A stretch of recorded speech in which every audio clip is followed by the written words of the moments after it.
This is a production of World Video Bible School. To God be the glory. Where do we go when we die? I suppose this is a question that every man who has ever lived has thought about, because death is something that we all face. As we grow and mature, we see those around us pass on. We see our grandparents die, and maybe later we see our parents pass away as well, maybe even our siblings and friends. And the truth is clear that we too are going to die. And we wonder, what then? You know, a lot of strange ideas have been given to answer this question.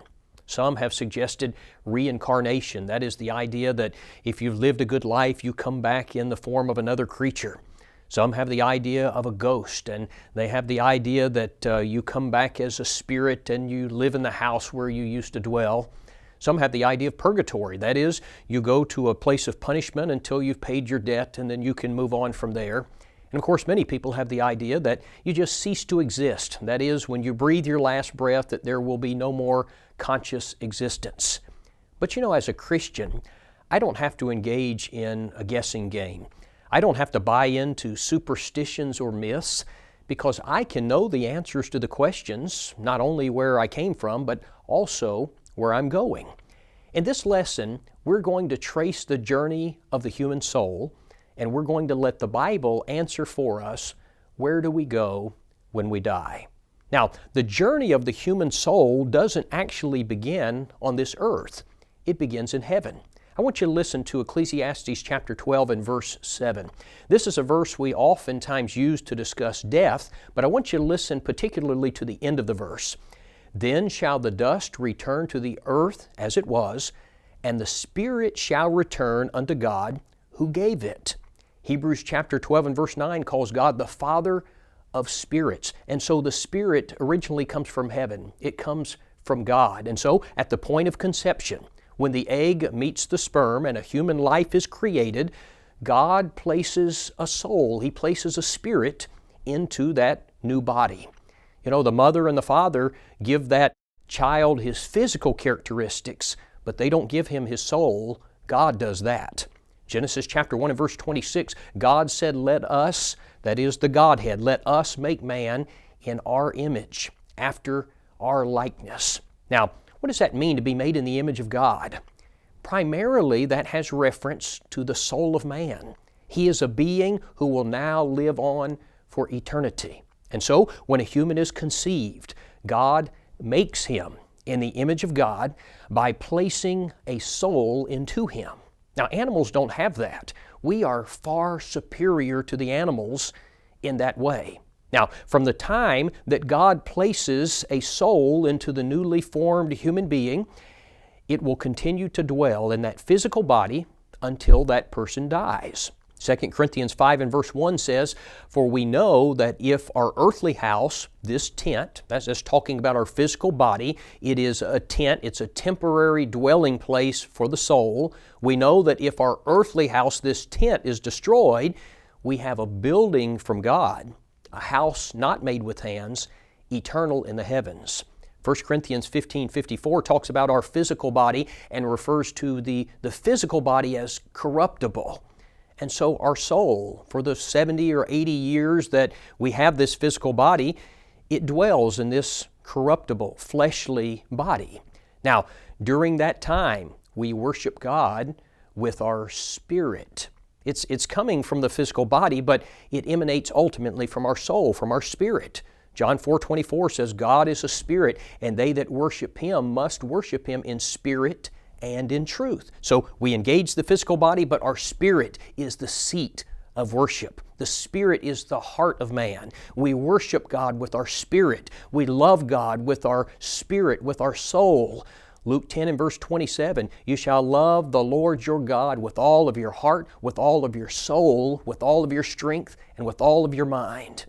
Now, all the while, the physical body is wearing out. Solomon describes this process in Ecclesiastes chapter 12. He says, remember now your Creator in the days of your youth, before the difficult days come. That is, when you begin to get old, the physical body gets old. He says, life becomes harder in many ways. He says, and the years draw near when you say, I have no pleasure in them. Many people, when they get near the end, They're just ready to go and be with the Lord because physically life gets very hard for them.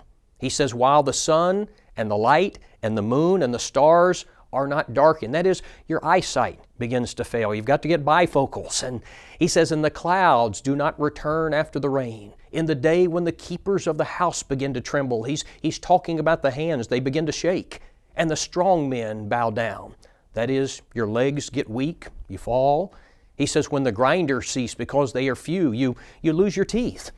And he says, and those who look through the windows grow dim. When the doors are shut in the streets and the sound of grinding is low, when one rises up at the sound of a bird, you don't sleep well like you did when you were younger.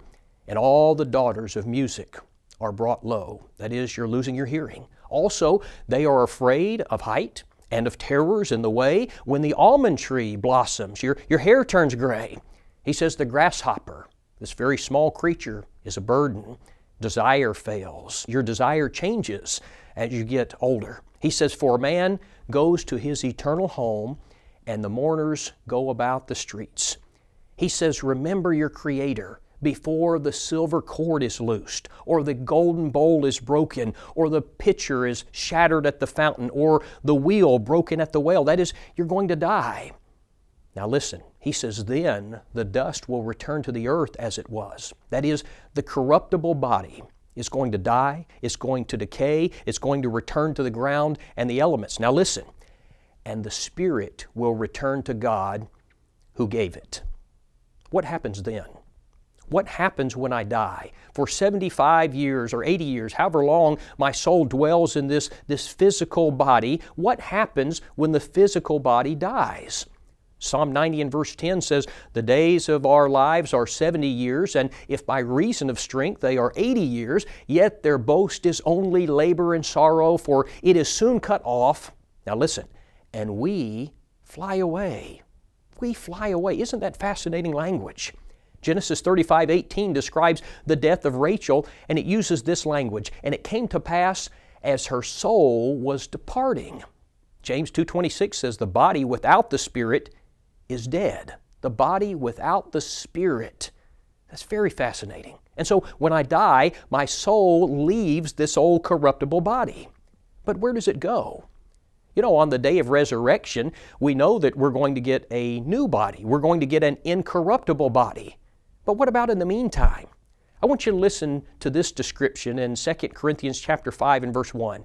For we know that if our earthly house, this tent, the corruptible body, is destroyed, we have a building from God, a house not made with hands, eternal in the heavens. Right now, we have a tent, we have a temporary body, but we're going to get a building, a lasting body, an eternal body. Verse 4, for we who are in this tent groan, being burdened, not because we want to be unclothed, but further clothed, that mortality may be swallowed up by life. Now, there's some very interesting language here because he speaks about being in this body as being clothed in a tent. And then he speaks about being in the resurrected body as being in a building eternal in the heavens.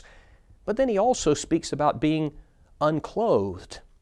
What is it? What's he referring to? When is that going to occur? Well, it's when we die and the soul leaves the physical corruptible body. You see, there will be a period when the spirit or the soul will not have a body. It will be unclothed, if you will. Well, when I die and my spirit leaves my body, where does it go? Now, that's going to take us to the next part of this journey. The entire second section of this chart comprises what is known as Hades. This is the Hadean realm. Now, many people are confused by the term Hades because they think of Hades as referring to hell. They think of it as referring to the place of punishment. And that's not right. The word Hades actually refers to the dwelling place of the dead. It's kind of a holding area for disembodied spirits. The good who die go to Hades. The bad who die go to Hades. And I think part of the reason why we're confused about this is because the King James Version translates the Greek word for Hades as hell, and that confuses us. In the original language, there are two different words. There are different words. There's one word for Hades and one word for Gehenna. Now, Hades is the dwelling place of the dead. Gehenna is hell. But the King James translates both words as hell. In Matthew 16:18, when Jesus promised to build His church and He said the gates of hell would not prevail against it, this is not hell. This is the word for Hades. It means that death would not prevent, death would not stop His kingdom.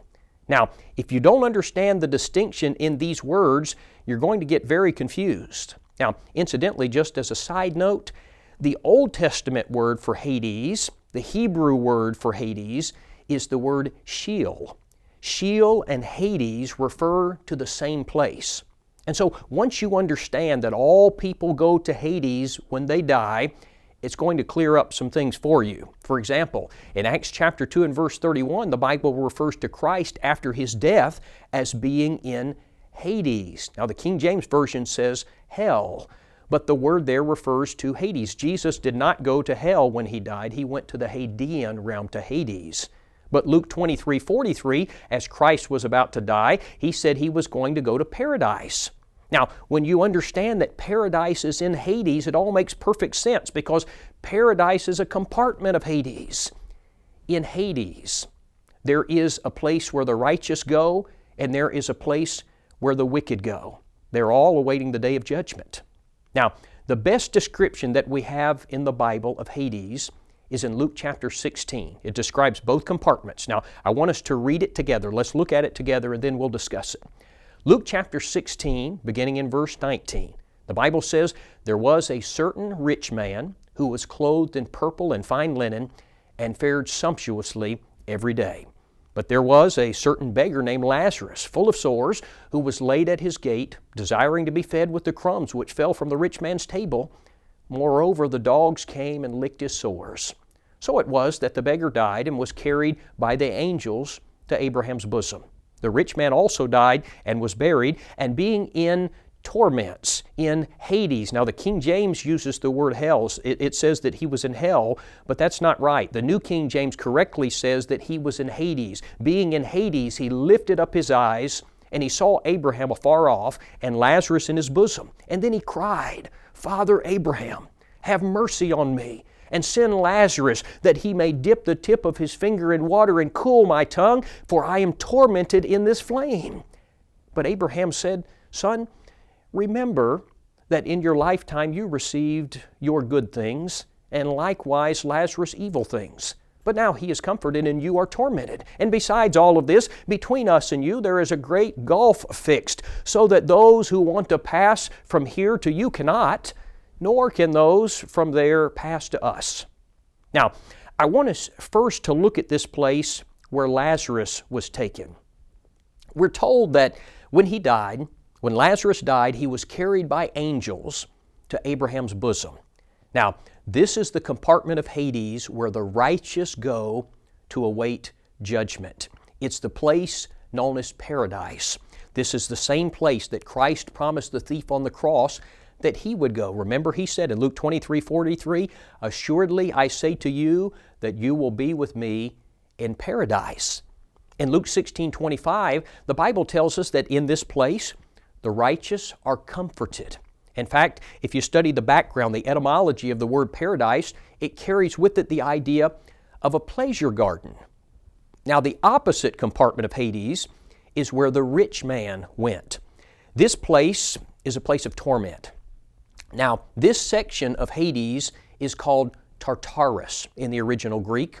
Peter uses this word in 2 Peter 2 and verse 4 when he said, "For if God spared not the angels that sinned, but cast them down to Tartarus and delivered them into chains of darkness to be reserved unto judgment." They are waiting for the judgment day. Now, this place is described for us in Luke 16, verses 22 and 23, this way. Verse 22 says, "The rich man also died and was buried." Verse 23, listen to this, "And in hell," the King James says hell, the word is Hades, "and in Hades he lift up his eyes, being in torments." Now, normally when I teach on this subject, I would spend some time here talking about the misery and the suffering of this place. And we could spend an entire lesson just on that subject. But for now, let's briefly observe that this rich man in torment is burning in fire. He is crying out for mercy. He's begging for mercy.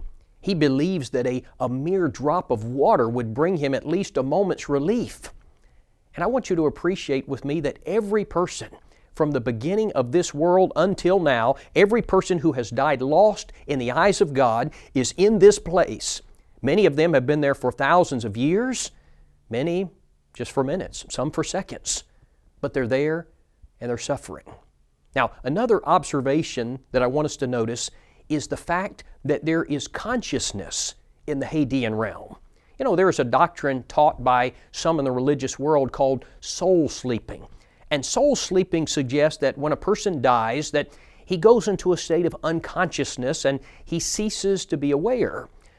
But this passage, as well as others, teach us that after death, men are very much aware of what's going on.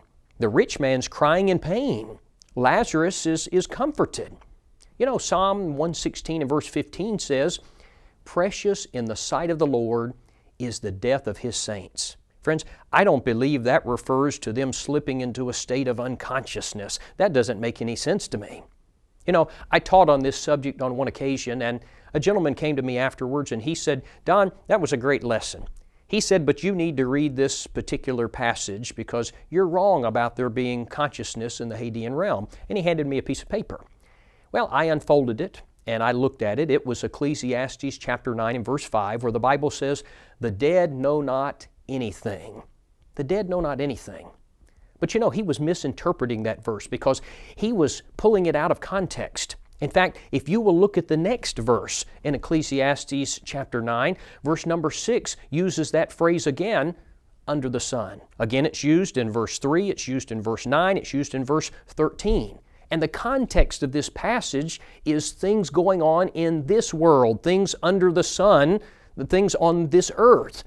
And the point of the passage is that when you die and you go to paradise or torment, you are no longer aware of what's taking place on this earth. Now, to prove that, in 2 Chronicles chapter 34, King Josiah was told by God that God was going to bring punishment upon Jerusalem for their sins, but that he was going to die and he was not going to see it happen. Now, I want you to listen to the language in verse number 28. He said, "Surely I will gather you unto your fathers," that is, you're going to die. "You shall be gathered to your grave in peace, and your eyes shall not see all the calamity that I will bring on this place and its inhabitants." Now, what's the point? He will have died. He will have gone to the Hadean realm, so he was not going to see what was going to take place on this earth. The dead know not anything with regard to what's going on back here. Now, one final thing that I want you to notice about the Hadean realm. You notice that on the chart that between paradise and torment, there's a green line and it has the words great gulf. That's because Luke 16:26 says that there is a divide. There is a great gulf fixed so that no one can pass from one side to the other. Once you are in paradise, you are there to stay until the day of judgment. Once you are there in torment, you are there to stay until the day of judgment. And so that means every person who has ever died unfaithful in the eyes of God is still there. Many have been there for thousands of years, some for minutes, some for seconds, but I think about them crying, "I am tormented in this flame." But it doesn't end. Now, that takes us to the next section of this chart, which is the resurrection day. The resurrection day is what we typically call the judgment day. The Bible calls this day the day of the Lord. Peter says, "But the day of the Lord will come as a thief in the night," 2 Peter 3:10. Now, what is going to happen on that day, the day of judgment, to the souls who are in Hades, who are in paradise or torment? What's going to happen to them? On that day, the Hadean realm is going to give up all of the souls that it contains, and it will cease to exist. Also on that day, the earth is going to give up the bodies. John 5:28 and 29, Jesus said, "For the hour is coming in which all that are in the graves will hear His voice and will come forth, those that have done good to the resurrection of life, those that have done evil to the resurrection of condemnation or damnation. And then the souls, the spirits that have come from Hades will be reunited with the bodies that have been resurrected on the earth. But with this new union, the new body is going to be different. The resurrected body is not going to be like the physical body that we have now. The resurrected body will not be made of the same particles that were put in the grave. The resurrected body will be a different material, if you want to use that term. You know, sometimes people will express concern about having their bodies cremated because they think that's going to pose a problem at the resurrection. But the resurrected body is not going to be made up of the same elements that we have on this earth. How do I know that? 1 Corinthians 15:50 says, "Flesh and blood cannot inherit the kingdom of God." The resurrected body will not be a flesh and blood body. Listen to this from verse 44 of 1 Corinthians 15. The body, that is the physical body, is sown in corruption. It, the resurrected body, is raised in incorruption. It is sown in dishonor. It is raised in glory. It is sown in weakness. It is raised in power. It is sown a natural body. It is raised a spiritual body. There is a natural body. There is a spiritual body. Now, let's break this down, what we've just read. It says the resurrected body will be incorruptible. You see, our current bodies they're subject to death. They get old, they wear out, but the new body, it won't wear out. Secondly, the resurrected body will be a glorious body. Our present bodies have many things associated with them that are not glorious. They're low and vile. The new body will be a thing of beauty and joy and purity. Thirdly, the resurrected body, he says, will be raised in power. You know, our present bodies get tired. They're inherently weak. The resurrected body will have unfailing vigor. It will be capable of unwearying activity. The resurrected body will be a spiritual one. You know, our present bodies are natural, he says. The resurrected body will be designed for spirit life as opposed to physical, fleshly life. So the day of judgment is going to be a resurrection day. It's the day that Hades will be destroyed. It's the day that we will get our resurrected, new, incorruptible, spiritual bodies.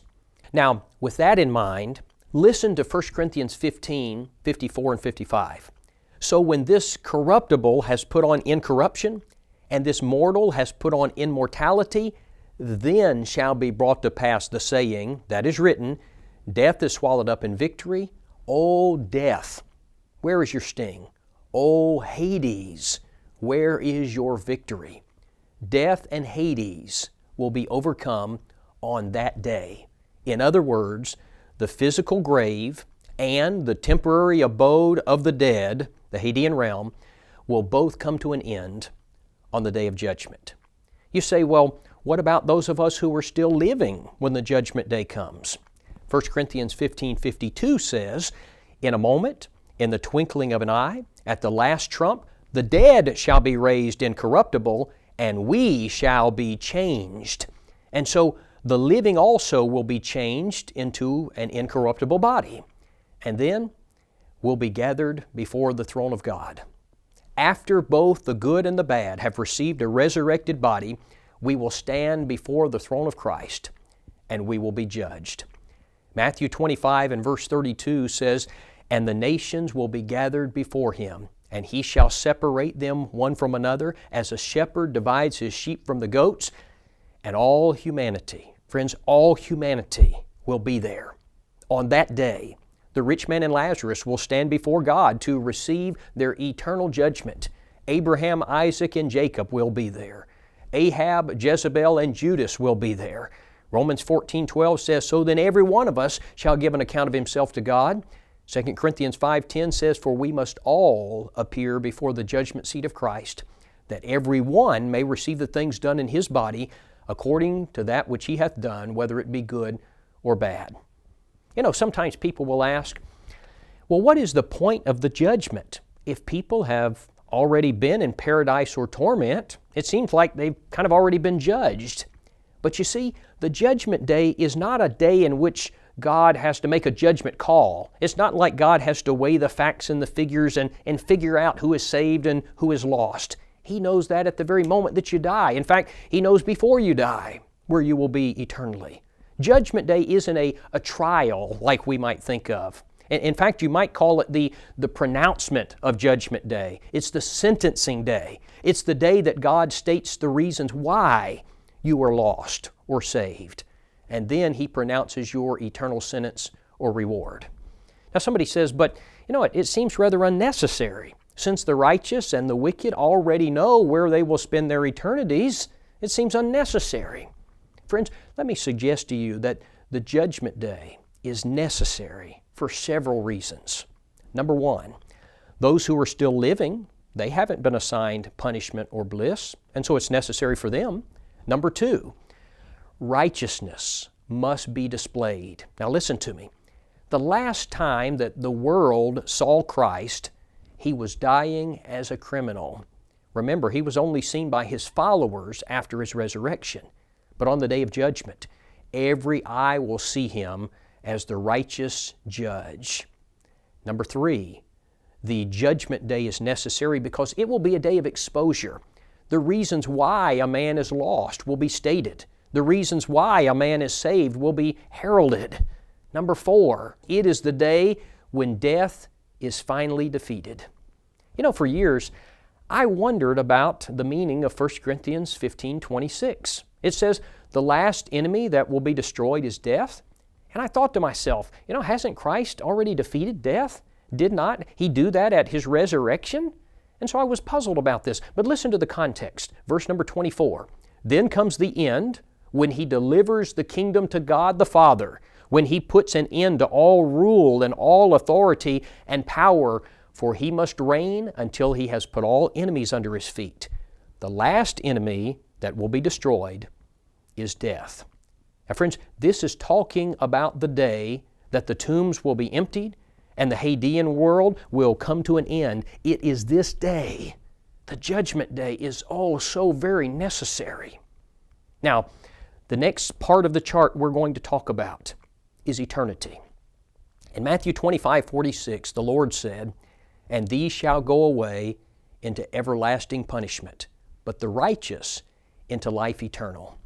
You know, man has been created in the image of God and thus has been given an eternal soul, and that soul will never cease to exist.